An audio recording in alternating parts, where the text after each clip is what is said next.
Hey guys, welcome back to my channel. I'm Yulan, and today I'll be sharing the story of Phineas Gage, a famous psychology case. There's a story in the psychological history. I bet most of you heard of it somewhere before. It is most commonly known as a man who suffered traumatic brain injury (TBI) when an arrow rod pierced through his skull, penetrating his left cheek and causing extensive damage to his frontal lobe. Now people may think, "Oh, that's interesting, but how could he still survive?" It was astounding that he was still conscious and able to remember the names of his colleagues. However, due to the research and findings from various studies, Phineas Gage was found to be suffering damage to both the left and right prefrontal cortices, leading to difficulties in emotional processing and logical decision-making. As referred to as the man who began neuroscience, Phineas Gage accident led to a greater understanding of the frontal lobe in the brain that is involved in personality. Despite that his memory and cognition remained normal and unaltered, rather than being as gentle as before the accident, he became a rude man. For example, he wasn't able to consider the consequences of his behaviors, which was the leading cause of why he was fired and couldn't find a steady job due to his irritability and rudeness. His sudden personality change indicated that the location of damages was related to the frontal lobe, which offered theories about the localization of brain function, that specific regions were associated with a particular function. He died 12 years after the unfortunate accident, and his mother donated his skull to Dr. Harlow, who then donated it to Harvard University for further studies that provided valuable perspectives into psychology and neuroscience. The psychological example of Gage provided one of the first pieces of evidence that the frontal lobe is linked to personality. So how did he survive this accident? According to the sky history, the cerebral fluid drained away from the host, leading to relieve the pressure.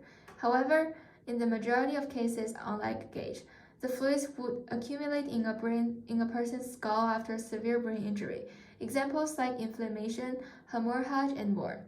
This picture shows how the arrow rod penetrated his skull and had a devastating effect on the prefrontal cortices and his brain overall.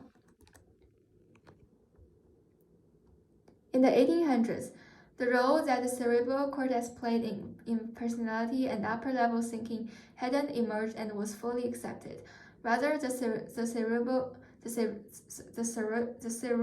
cortex was believed to have a protective function, as indicated by its name cortex, derived from the Latin word corticia, meaning bark or cork. It was Franz Joseph Gall who connected the cerebral cortex with the cognitive processes. Gall proposed that the cerebral cortex had both affective and intellectual functions, and he suggested a correlation between the development of these cortex areas and the extent to which these faculties were manifest in an individual's behavior. This was supported by observable behavioral patterns. His theory was revolutionary as it laid the foundation for the physiological examination of the central nervous system and distinguished the functions of each brain regions. The study on the frontal lobe continued, with experiments on its functions of emotions conducted. For example, in 1984, surgeon Burkhardt conducted a sequence of surgeries during which he deliberately damaged the frontal lobes of multiple patients in an attempt to manage psychotic symptoms. This approach would later serve as the precursor to what would be recognized as psychosurgery, as described by Igas Moniz. Millions of psychological students and researchers learn about Gage's case from history lessons. Even today, many neurosurgeons and neurologists use Gage's case as a reference for the analysis and evaluation of the brain. In conclusion, Phineas Gage made a significant contribution to psychological and neuroscience research in many areas, such as imaging methods, the evolution of psychosurgery, and ultimately the exploration of brain rehabilitation. His case led to the theory that brain regions vary by the functions they perform, which was stated by Franz Joseph Gall. His accident laid the foundation for current psychology work, which was one of the first few pieces of evidence that recognized the effect of frontal lobe on personality.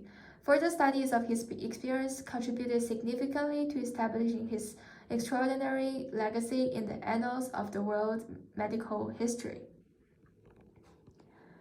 Here are my references I used for this lecture, and if you find this interesting, please subscribe and please stay updated for other videos in the future. Also watch my previous videos if you want. Thank you for listening.